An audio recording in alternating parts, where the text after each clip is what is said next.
Hi friends ಈ ವಿಡಿಯೋದಲ್ಲಿ ಕೆಲವೊಂದು ಇಂಟ್ರೆಸ್ಟಿಂಗ್ ಫ್ಯಾಕ್ಟ್ಗಳ ಬಗ್ಗೆ ಇಂಟ್ರೆಸ್ಟಿಂಗ್ ಆಗಿ ತಿಳಿದುಕೊಳ್ಳೋಣ.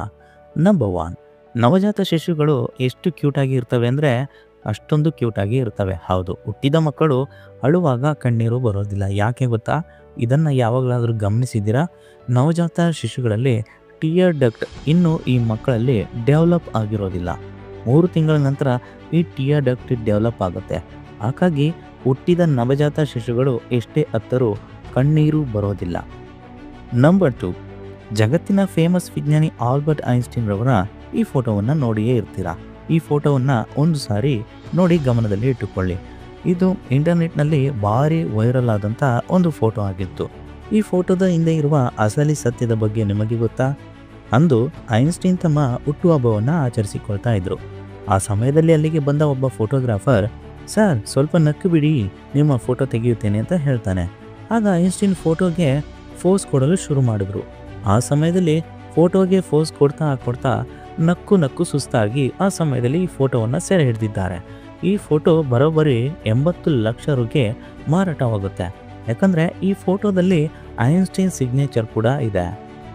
ನಂಬರ್ 3, ಸ್ನೇಹಿತರೆ, ದೊಡ್ಡ ವ್ಯಕ್ತಿಗಳು ದೊಡ್ಡದಾಗಿಯೇ ಥಿಂಕ್ ಮಾಡ್ತಾರೆ. ಇದು ಸಾಮಾನ್ಯವಾಗಿ ಎಲ್ಲರಿಗೂ ಗೊತ್ತಿರುವಂಥ ವಿಷಯ. ಹೀಗೆ ಒಂದು ಸಲ ರತನ್ ಟಾಟಾರವರನ್ನು ಒಬ್ಬರು ಒಂದು ಪ್ರಶ್ನೆಯನ್ನು ಕೇಳ್ತಾರೆ. ನೀವು BMW ಖರೀದಿ ಮಾಡಬೇಕು ಅಂದರೆ ಎಷ್ಟು ಸಮಯ ಬೇಕು ಅಂತ. ಅದಕ್ಕೆ ರತನ್ ಟಾಟಾ 5 ವರ್ಷ ಸಮಯ ಬೇಕು ಅಂತ ಹೇಳ್ತಾರೆ. ಅದಕ್ಕೆ ವ್ಯಕ್ತಿ ಶಾಕ್ ಆಗಿ, ನೀವು ಇಷ್ಟು ದೊಡ್ಡ ಬಿಸ್ನೆಸ್ ಮ್ಯಾನ್ ಆಗಿ BMW ಖರೀದಿ ಮಾಡಲು 5 ವರ್ಷ ಬೇಕು ಅಂತ ಹೇಳ್ತೀರಾ? ಸ್ನೇಹಿತರೆ, ಅದಕ್ಕೆ ಹೇಳೋದು ದೊಡ್ಡ ಅನುಭವಿ ಬಿಸ್ನೆಸ್ ಮ್ಯಾನ್ಗಳು ದೊಡ್ಡ ವಿಚಾರವನ್ನು ಥಿಂಕ್ ಮಾಡ್ತಾರೆ. ಇದಕ್ಕೆ ರತನ್ ಟಾಟಾ, BMW ಇದು ದೊಡ್ಡ ಕಂಪನಿ, ಅದನ್ನು ಖರೀದಿ ಮಾಡಲು 5 ವರ್ಷ ಬೇಕೇ ಬೇಕು ಅಂತ ಹೇಳಿದರು. ಸ್ನೇಹಿತರೆ, ನೀವು ಆಗಿದ್ರೆ ಬರೀ ಕಾರ್ ಬಗ್ಗೆ ಯೋಚನೆ ಮಾಡ್ತಿತ್ತು. ಆದರೆ ರತನ್ ಟಾಟಾ ಆ ಕಂಪನಿಯನ್ನೇ ಖರೀದಿ ಮಾಡುವ ಯೋಚನೆ ಮಾಡಿದರು. ನಂಬರ್ 4, ಸ್ನೇಹಿತರೆ, ನೀವು ಸಾಕ್ ಸಂಘಟನೆ ಬಗ್ಗೆ ಕೇಳಿ ಇರ್ತೀರ. ಇದು ಶಾಲಾ ದಿನಗಳಲ್ಲಿ ಪಠ್ಯಗಳಲ್ಲಿ ಇತ್ತು. ಇದರ ವಿಸ್ತೃತ ರೂಪ south Asian association for regional cooperation.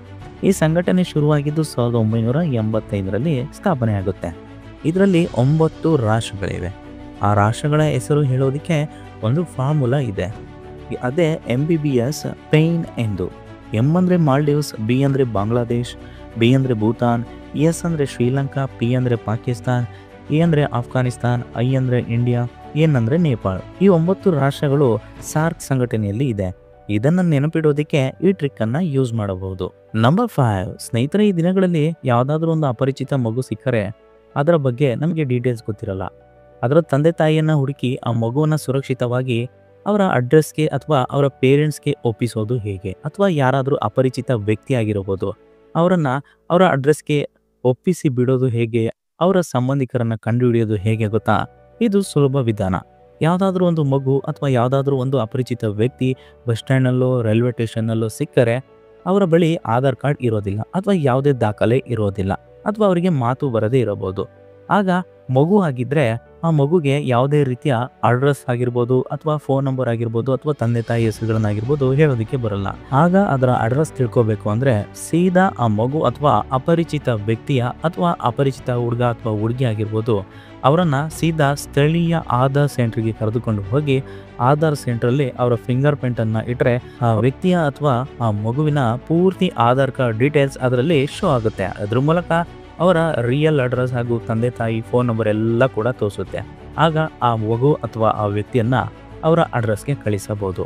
ಇದು ತುಂಬ ಸುಲಭ ಅಲ್ವಾ ಸ್ನೇಹಿತರೆ? ಈ ಒಂದು ವಿಷಯವನ್ನು ನೀವು ಮೊದಲ ಬಾರಿ ತಿಳಿದುಕೊಂಡ್ರೆ ನಮ್ಮ ಕಾಮೆಂಟ್ನಲ್ಲಿ ಕಮೆಂಟ್ ಮಾಡಿ, ಹಾಗೆ ವಿಡಿಯೋವನ್ನು ಲೈಕ್ ಮಾಡಿ. ಓಕೆ ಸ್ನೇಹಿತರೆ, ಇದು ಈ ವಿಡಿಯೋದ ಒಂದು ಇಂಟ್ರೆಸ್ಟಿಂಗ್ ಫ್ಯಾಕ್ಟ್.